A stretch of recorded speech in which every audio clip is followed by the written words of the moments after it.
Number 1, find the following value of a such that the cube root of x squared over x to the 1/3 to the 4th equals x to the a, if x is greater than 0. So we need to clean up this side of the equation so that we just have x to some power. So I noticed the numerator is the cube root of x squared. And in the previous lesson, we said the cube root of x squared, well, when I have a cube root, I can rewrite that as an exponent. That's really x squared to the 1/3. When I have a power to a power, that's x to the 2/3. Maybe some of you made that jump to x to the 2/3 right away by just saying power over root. But remember, a cube root is a 1/3 power. So in the numerator, I have x to the 2/3 over, well, I have a power to a power again, x to the 4/3. 1/3 times 4 is 4/3. When I have a quotient, I subtract the exponent, so x to the 2/3 minus 4/3 is negative 2/3. So what's the value of a? A equals negative 2/3. That's the final answer, but we could keep going and it might say rewrite it as a radical. Well, the negative throws me in the denominator, and I know that a 2/3 power is power over root, the cube root of x squared. That would be it as a radical, but this is the true final answer.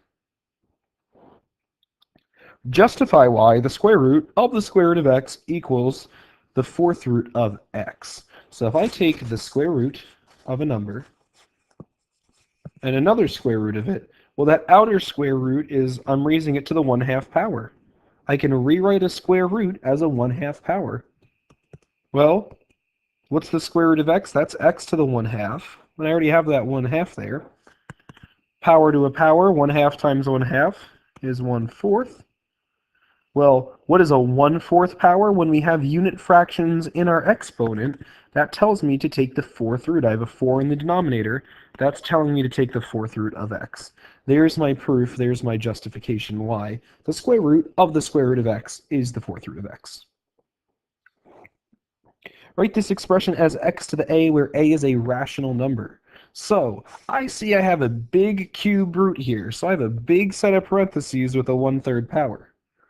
I see a square root, and I say, wait a minute, square roots are 1/2 powers.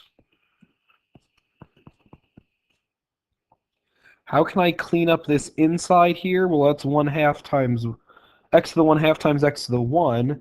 I add those exponents. That's x to the 3/2 over x to the negative 2 to the 1/3. I subtract my exponents when I have a quotient. So 3/2 minus negative 2 is 3/2 plus 2. Use a calculator or say 2 is really 4/2. That's x to the positive 7/2 to the 1/3.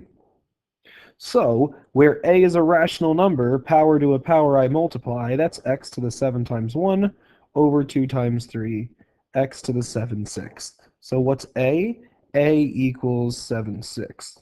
If they ask for it in radical form, I have the 6th in my exponent, so that's the 6th root of x to the 7. That's also equivalent, but this is my true answer here.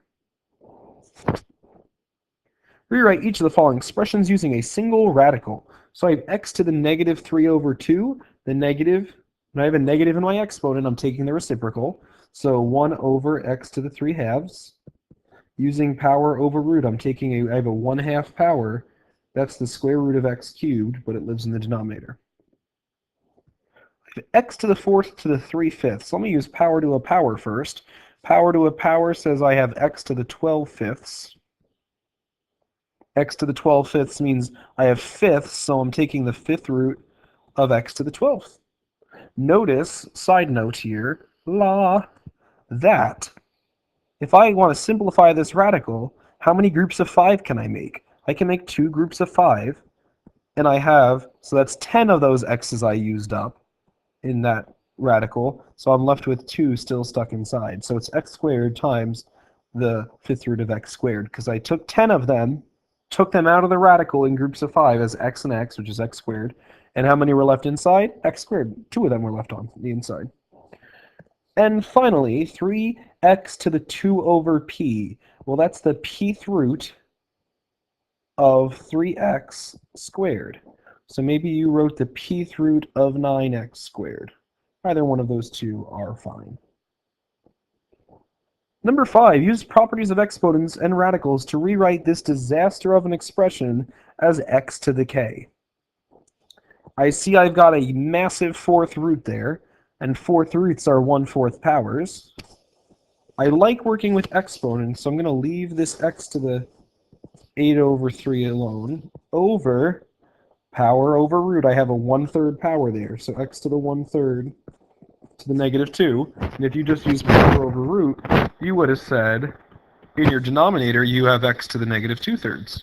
Power to a power we multiply. I'm taking the quotient, so I'm going to subtract 8/3 minus -2/3. This is going to give me x to the 10/3.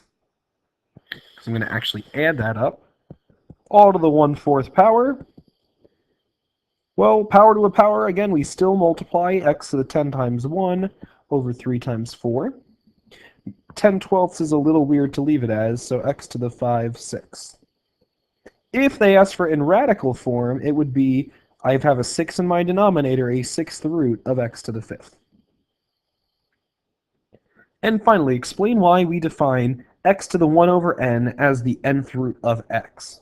So we need x to the 1 over n to the n power to equal, well, power to a power should give me plain old x. So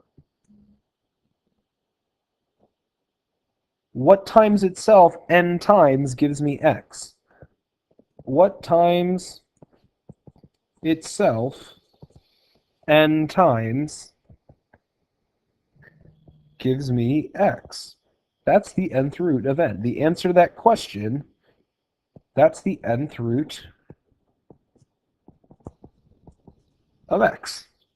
If I have n of those being multiplied together, I get x back. So x to the 1 over n has to be the nth root of x, because the nth root of x to the n, those undo each other, and we're just left with x. So the 1 over n has to be the nth root. 1 over n, when you have a unit fraction, that's the nth root.